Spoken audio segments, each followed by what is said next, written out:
Students, welcome to science classes.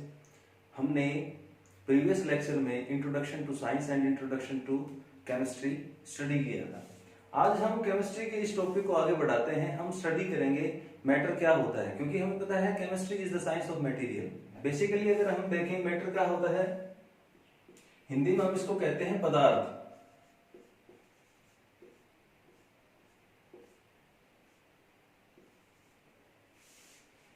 वस्तु जिस भी किसी सामग्री से मिलकर बनी होती है हम उसे मैटर कहते हैं। मैटर क्या होता है? Anything having mass occupying space and which can be felt by our senses out of 5। मतलब मटेरियल क्या होता है? जिसके अंदर कोई पार्टिकल्स हो, मास है, ऑक्युपाइंग स्पेस जो को स्थान घेरता है, and which can be felt by our senses out of 5। हमारी 5 सेंस ऑर्गन्स में से किसी से भी हम उसको फील कर पा रहे हैं, उस सब्सटेंस को हम क्या कहेंगे? मैटर कहेंगे। मैटर की अगर हम फिजिकल क्लासेस देखें तो ये मेनली 3 टाइप्स का होता है।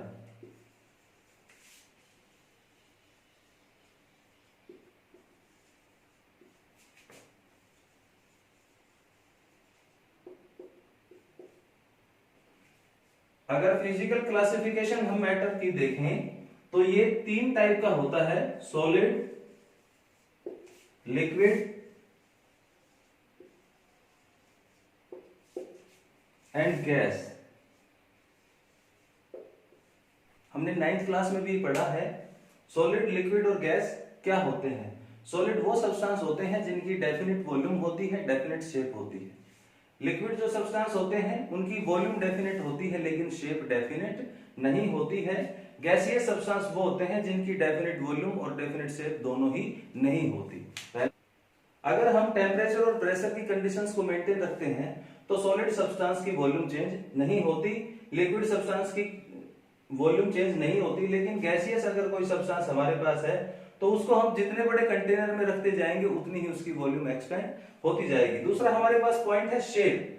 सॉलिड जो सब्सटेंस होते हैं उनकी डेफिनेट शेप होती है, लिक्विड सब्सटेंस है उनकी शेप डेफिनेट नहीं होती।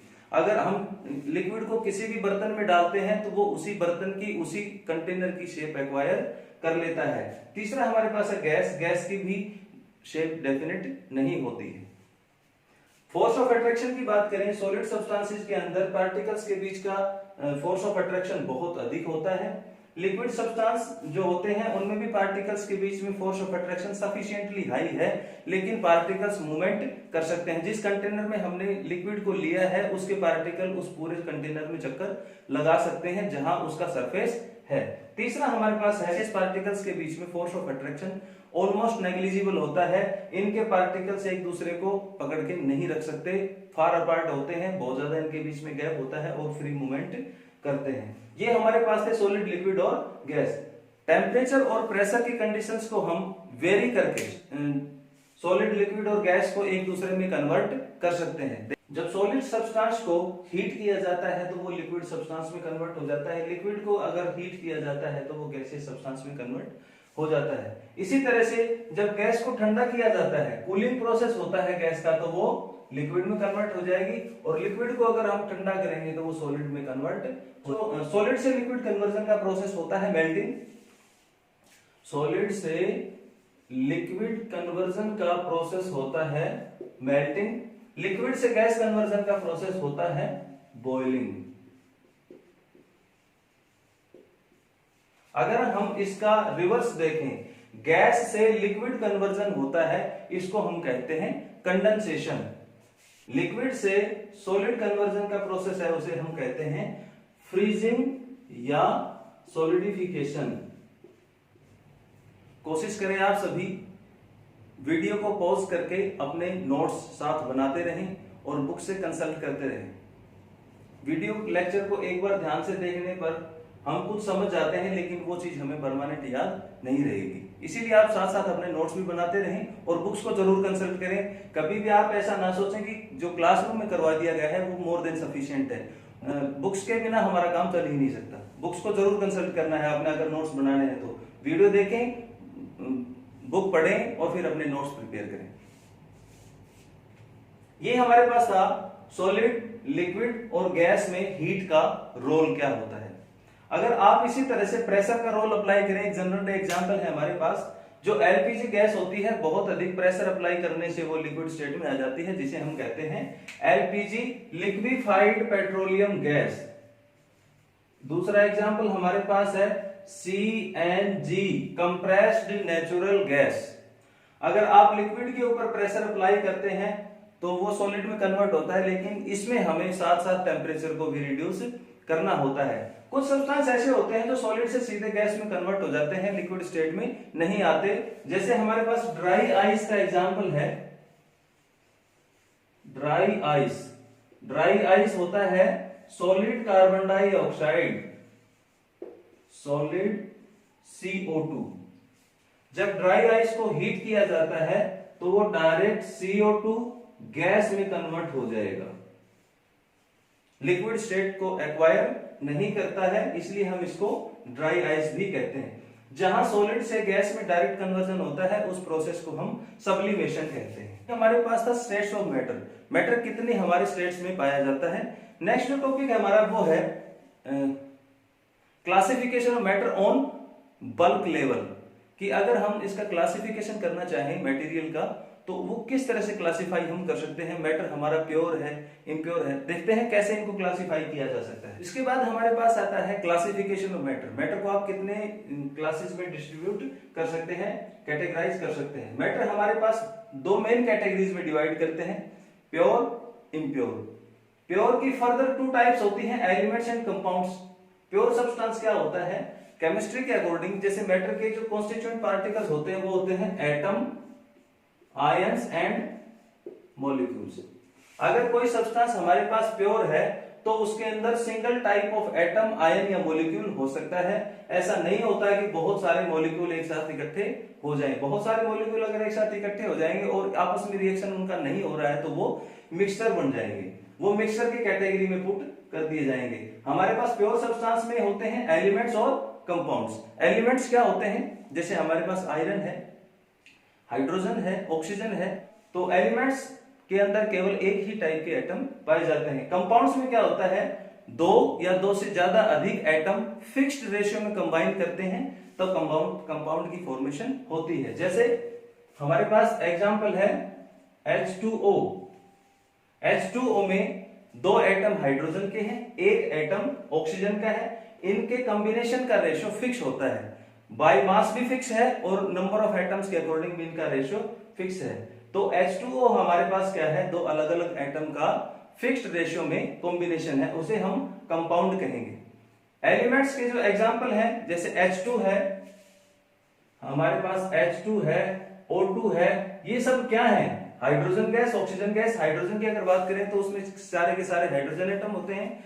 ऑक्सीजन गैस की बात करें तो सारे हमारे पास एटम ऑक्सीजन के होते हैं। आयरन रॉड यदि लेते हैं तो उसके अंदर सारे एटम आयरन के होते हैं, दूसरे टाइप के एटम उसके अंदर नहीं पाए जाते। तो प्योर सब्सटेंस हमारे पास दो टाइप का होता है, एलिमेंट्स है। इम्प्योर का मतलब होता है कि उसके अंदर दो या दो से अधिक टाइप के मॉलिक्यूल या एटम्स बिना रेशियो में मिक्स हैं। जैसे अगर हम चाय बनाते हैं या नींबू पानी बनाते हैं तो नींबू पानी में क्या होता है, पानी लिया जाता है, उसमें ऊपर से चीनी डाल दी जाती है, थोड़ा सा नमक डाल दिया जाता है, नींबू मिला दिया जाता है उसमें। तो इन सभी का जो रेशियो है वो फिक्स नहीं है और ना ही कोई नए सब्सटेंस की फॉर्मेशन होती है। कंपाउंड में क्या हुआ था, हाइड्रोजन और ऑक्सीजन को जोड़ा था तो नया सब्सटेंस बन गया था, हमारे पास कोई नया मटेरियल बन गया था, वाटर, जिनकी प्रॉपर्टी हाइड्रोजन और ऑक्सीजन दोनों से डिफर करती है। लेकिन अगर आप मिक्सचर की बात करते हैं तो मिक्सचर के अंदर जितने भी कंपोनेंट आपने डाले हैं उन सभी की प्रॉपर्टी उसके अंदर होती है और फिजिकल मेथड से सेपरेट आउट भी कर सकते हो। जैसे अगर पानी में नमक डिसॉल्व कर दिया हमने तो गर्म करने से पानी वेपर्स में कन्वर्ट होके उड़ जाएगा और नमक उसके अंदर बच जाएगा। आप इम्प्योर सब्सटेंसेस को फिजिकल मेथड से सेपरेट आउट कर सकते हैं, लेकिन प्योर सब्सटेंस में यदि आप कंपाउंड में फिजिकल मेथड से हाइड्रोजन और ऑक्सीजन को वाटर मॉलिक्यूल से सेपरेट आउट करना चाहें, ऐसा पॉसिबल नहीं है। इम्प्योर सब्सटेंस हमारे पास दो टाइप का होता है, होमोजीनियस एंड हिट्रोजीनियस। मैं वही नींबू पानी का एग्जांपल आपके सामने, कि जैसे नींबू पानी है, गिलास में हमने नींबू पानी लिया है,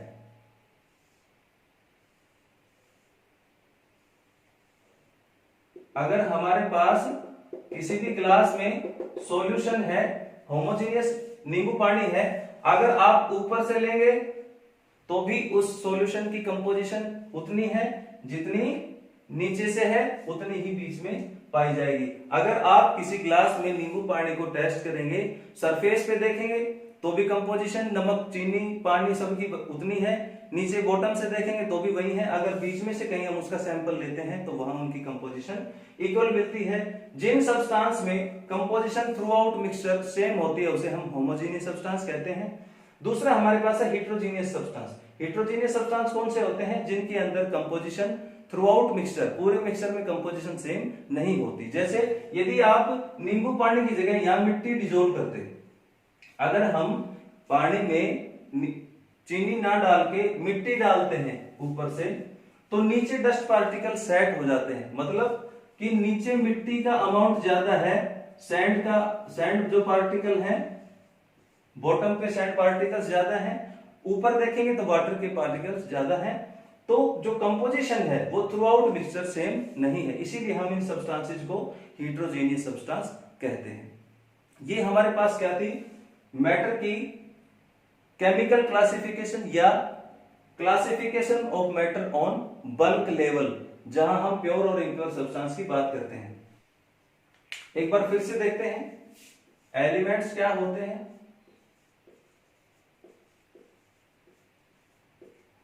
कंपाउंड्स क्या होते हैं? Elements are made up of only one type of atoms. इनके अंदर एक ही टाइप के एटम होते हैं। एटम जैसे H2, O2, आयरन, सोडियम, जितने भी एलिमेंट्स हमारे पास हैं वो सारे के सारे एक ही टाइप के एटम से मिलके बने होते हैं। एलिमेंट्स जो होते हैं वो मेनली तीन टाइप के होते हैं। मेटल्स के भी एटम हो सकते हैं, नॉन मेटल्स के भी हो सकते हैं और मेटलॉइड्स के भी हो सकते हैं। इनके बारे में हम सेपरेट यूनिट में डिस्कस करेंगे। कंपाउंड के अंदर जब दो या दो से अधिक एटम, दो या दो से ज्यादा एटम कंबाइन करते हैं फिक्स रेशियो में, तो कंपाउंड की फॉर्मेशन होती है। जैसे वाटर में आप देखेंगे H2O, ratio by number of atoms, ratio by mass of the atoms, ये फिक्स होता है। जैसे यहां H2O में आप देखेंगे नंबर ऑफ हाइड्रोजन एटम 2 है, नंबर ऑफ ऑक्सीजन एटम 1 है, तो नंबर ऑफ एटम्स के अकॉर्डिंग इनका रेशियो बनता है 2 to 1, और यदि मास के अकॉर्डिंग हम इनका रेशियो लेंगे तो ये आएगा 1:8। इसी तरह से हमारे पास कार्बन डाइऑक्साइड गैस का एग्जांपल है। अगर हम नंबर ऑफ एटम्स के अकॉर्डिंग इनको पढ़ें, number of carbon atoms 1, number of oxygen atoms 2, carbon dioxide gas का एग्जांपल हम कंसीडर करें तो यहां हमारे पास कार्बन का एक एटम है, ऑक्सीजन के 2 एटम है। तो यहां अगर रेशियो एटम्स का रेशियो देखें तो वो आता है बाई 2।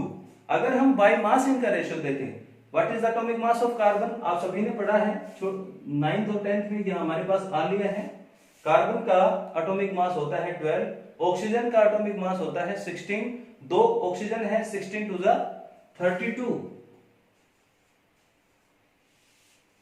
अगर हम इनको ऐसे पढ़ें तो ये हमारे पास आता है 12 to 32। अगर हम इनको सिंपलेस्ट रेशियो में लें तो ये आ जाएगा 3:8। यहां नंबर ऑफ एटम्स भी फिक्स है, यदि बाय मास हम इनका रेशियो निकालेंगे तो वो भी फिक्स आता है। तो कंपाउंड्स में जो कंबाइनिंग एटम्स होते हैं उनका ratio by number and by mass fix आता है। हम देखें कि अगर हमारे पास एक डब्बा है, एक हमारे पास कोई डब्बा है, उसको हमने अलग अलग मटेरियल से फिल करके और उसका वेट करना है, वजन करना है। सबसे पहले आपने मिट्टी डाली, उसमें मिट्टी डाल के वजन किया, एक बार आपने उसमें पानी डाल के वजन किया, एक बार आपने उसमें पत्थर डाल के वजन किया, एक बार उसमें लोहे की कीलें डाल के आपने वजन किया। तो क्या होगा,